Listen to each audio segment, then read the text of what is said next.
हर हर महादेव शिव शंभु।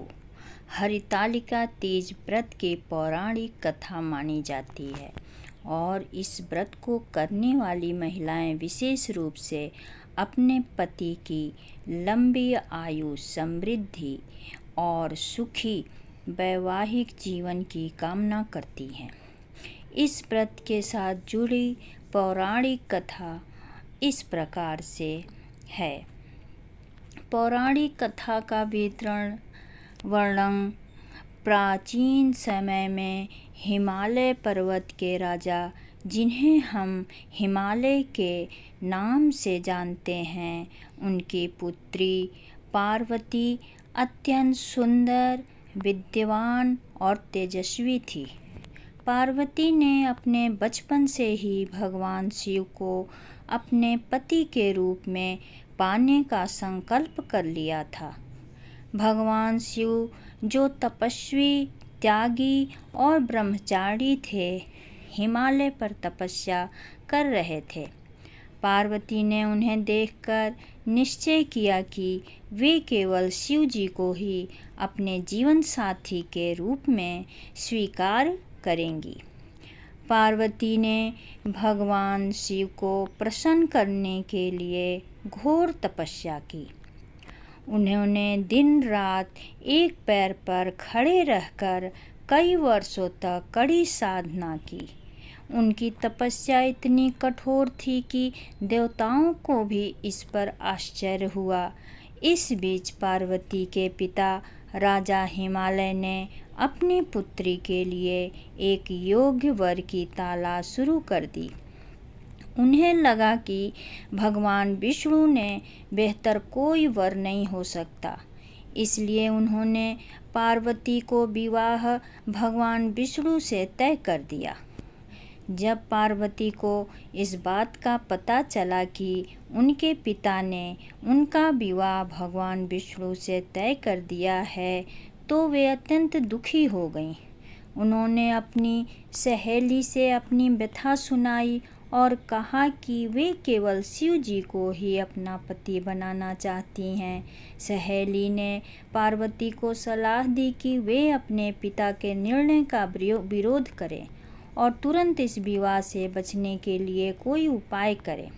पार्वती जी अपनी सहेली के साथ जंगल में चली गईं।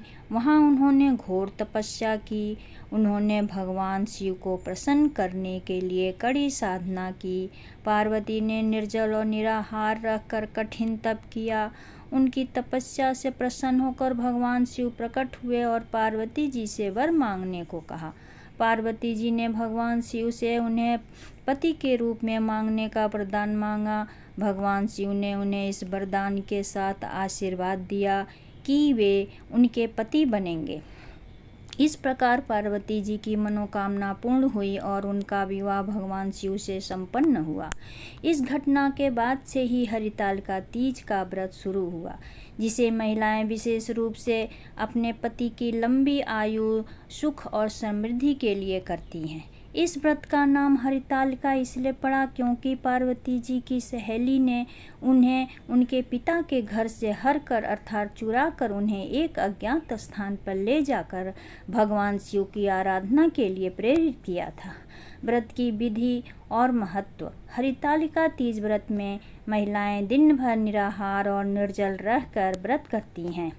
यह व्रत खासकर उत्तरी भारत, नेपाल और अन्य हिंदी भाषी क्षेत्रों प्रमुखता से मनाया जाता है।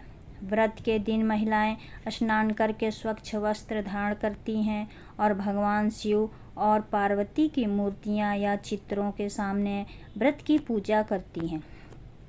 वे माता पार्वती को सुहाग का प्रतीक मानते हुए उन्हें सुहाग सामग्री जैसे चूड़ियाँ, बिंदी, मेहंदी, सिंदूर आदि अर्पित करती हैं। भगवान शिव को बेलपत्र, धतूरा और गंगा जल अर्पित किया जाता है। पूजा के दौरान हरितालिका तीज व्रत की कथा सुनाई जाती है और महिलाएं इस कथा को सुनकर अपने व्रत की संकल्पना को मजबूत करती हैं। रात भर जागरण किया जाता है और अगले दिन सुबह व्रत का पारण किया जाता है। इस व्रत को करने से विवाहित महिलाओं के पति की लंबी आयु होती है और अविवाहित कन्याओं को मनचाहा वर प्राप्त होता है। हरितालिका तीज का यह व्रत भारतीय संस्कृति में प्रेम, त्याग और समर्पण का प्रतीक है। यह व्रत न केवल महिलाओं के जीवन में धार्मिक और सांस्कृतिक महत्व रखता है, बल्कि इसे उनके आत्म संयम, धैर्य और पति के प्रति असीम प्रेम का प्रतीक भी माना जाता है। इस व्रत की कथा हमें यह सिखाती है कि जब किसी लक्ष्य को प्राप्त करने के लिए सच्चे मन से प्रयास किया जाता है तो ईश्वर अवश्य प्रसन्न होते हैं और हमारी मनोकामना को पूर्ण करते हैं। हरितालिका तीज व्रत का महत्व इस बात से भी निहित है कि यह व्रत पारिवारिक संबंधों को मजबूत करता है और जीवन में प्रेम और समर्पण की भावना को बढ़ावा देता है। इस व्रत को करने वाली महिलाएं पार्वती जी के जैसा साहस, धैर्य और शक्ति प्रदान करती हैं, जिससे वे अपने जीवन में आने वाली सभी कठिनाइयों का सामना कर सके। हर हर शंभू।